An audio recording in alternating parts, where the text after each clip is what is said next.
Hello, ladies and gents!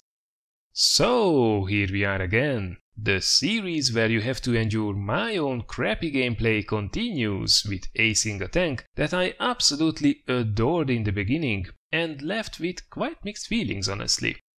It's of course the good old AMX 5100.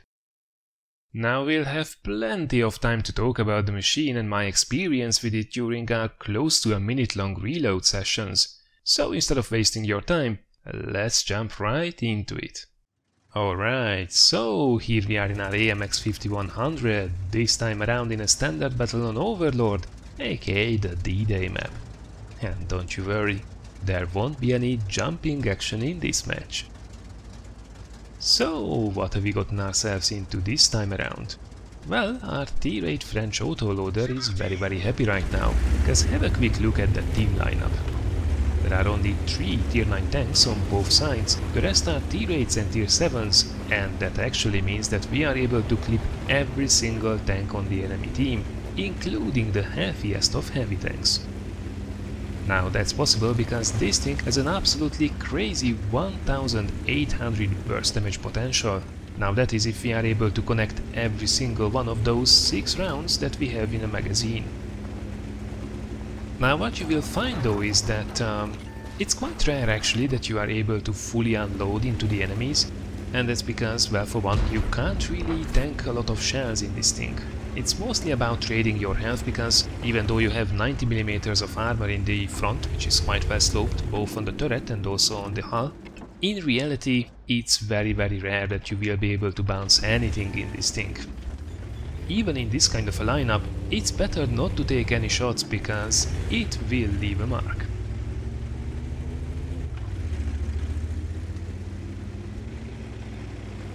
Now at the same time, we have a 232mm of average penetration. So this is actually one of those tier 8 machines that, for a change, doesn't really have to resort immediately to premium shells.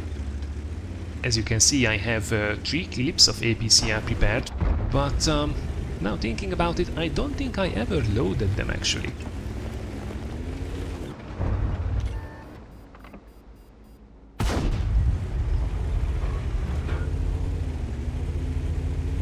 But never mind, there is action on the horizon. The T-29 is being awfully cheeky right above us, and that's when we spot a T-43 in the distance.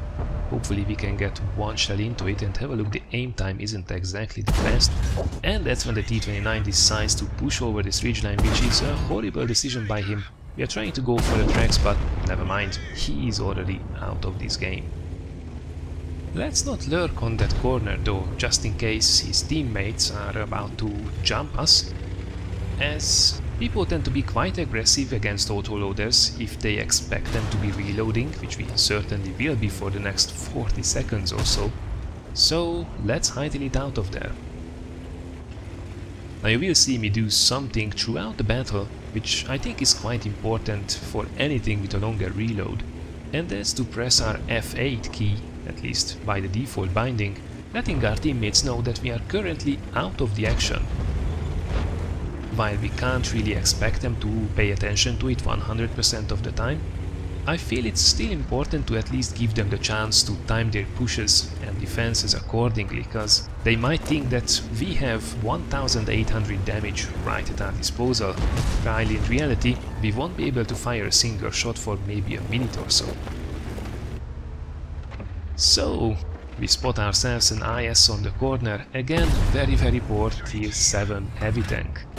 And this is just a dream. Have a look at this, we are jumping in and out. The IS has rather poor accuracy and aim time, so at least we give him the chance to miss in case he's going for us. Although instead, he's actually going for the T-54 lightweight. And we are able to take him down in a single magazine easily. That really did hurt. Leave us alone, you bullies. You see how quickly we did lose our health there. It was only a WZ-132A and the Comet shooting at us. So yeah, that's how durable this thing really is. Now you see here actually we are synergizing quite well with that T-54 lightweight, and that will continue for most of the battle actually. And it's not like we are communicating in chat, coming up with elaborate plans, it's just that we are looking out for each other. I always let my team know when we are reloading, and he did actually cover me there, whether intentionally or not, I'm not 100% sure, however it worked out just fine. Basically making sure that these guys cannot jump on us and finish us off, and now we are reloaded, so now we can return the favor and put these guys under a hell of a lot of pressure.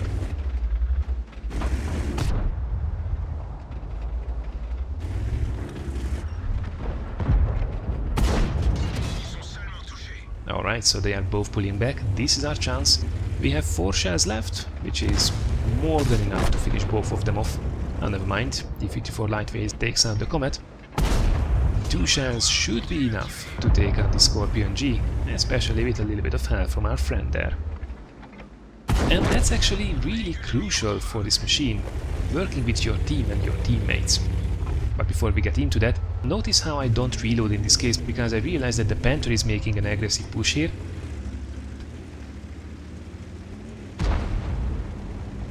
And although I wouldn't have been able to kill him before he was coming under fire from our teammates, I wanted to put those 2 shells to good use. Again, that's a really tricky thing with this machine, to realize when you want to reload and when it's worth to keep those shells, because you expect that you will be able to put them into an enemy in the next couple of seconds.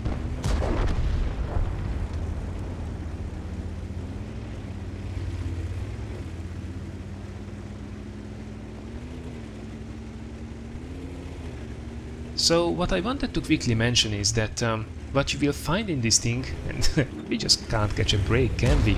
Tiger Pete seems really trying to get us, and I don't blame him. Autoloaders are usually the focus point of the attention. And as we are about reloaded, I will show you exactly why. I try to wait until that guy is focusing on somebody else, but he just doesn't want to pull the trigger, so whatever, we can take 1 shell from him, and then it's 1, 2, and he's out as well. Yep, that's why everybody wants to shoot autoloaders, they are dangerous as hell. But let's get back to the point which I actually wanted to address. I'm doing really well in this battle because I'm able to work with my team. If your team is active, you can always look for a flank where the enemy is busy and just put shells into them, like with this T-30.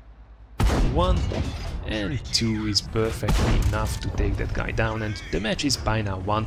I don't think we will be able to put another one into the VK, who is going back into the ditch, I think, towards the camp.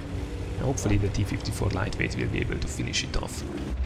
So what you will find is you are in a hell of a lot of trouble a lot of times, whereas your team is passive and just it doesn't wanna go out and fight the enemy, because you need the distraction, you need an active flank to be able to jump on enemies who are busy, get behind them, get side shots, just assassinate people. However, when things are working out for you, when you actually have at least 1 person who you can work around, even if it's only like a passive collaboration like this time, this thing is an absolute beast. So this was then my first ace in the AMX 5100. Granted, it wasn't a super spectacular one, but I kept it because I felt that it showcased the strengths of the machine quite well, while I also absolutely adored the unexpected team play with our T-54 lightweight. Rusty Grey Wolf, if you are watching this, it was an absolute pleasure playing with you. Having a quick look at the team results, we finished on top with very close to 4000 damage and 6 kills, though this match was certainly a team effort, as both our friend in the T-54 lightweight and the UDES as well did overall pretty well too. And finally a quick look at the details. We fired a total of 20 shots in these about 8 minutes, hitting 17 of them and penetrating every single one. At the same time, from those 7 direct hits received, we managed to block exactly 0 damage even in this kind of a matchup. Well, I think these 2 figures describe the machine pretty damn well. Alright, that's it for me and the AMX 5100 for today, everyone. I hope you enjoyed this little video, and if you did, thanks a lot for considering giving this a like or sharing it. Now tomorrow we will continue with the final episode of our maiden collection of funny moments featuring last but not least the Chinese warriors. And then on Thursday we will have a special day, as although we won't have a video exceptionally, there will be a 4-hour Twitch stream coming up in the evening hours from 6 PM Central European Time, midday Eastern Time, or from 9 AM Pacific Time. There will be a lot of tanking, viewer platoons, and we'll even give this World of Tanks Challenge series a go in the training room, so it should be a hell of a lot of fun. Thank you very much for watching everyone, and I already look forward to seeing you again in one of the next videos.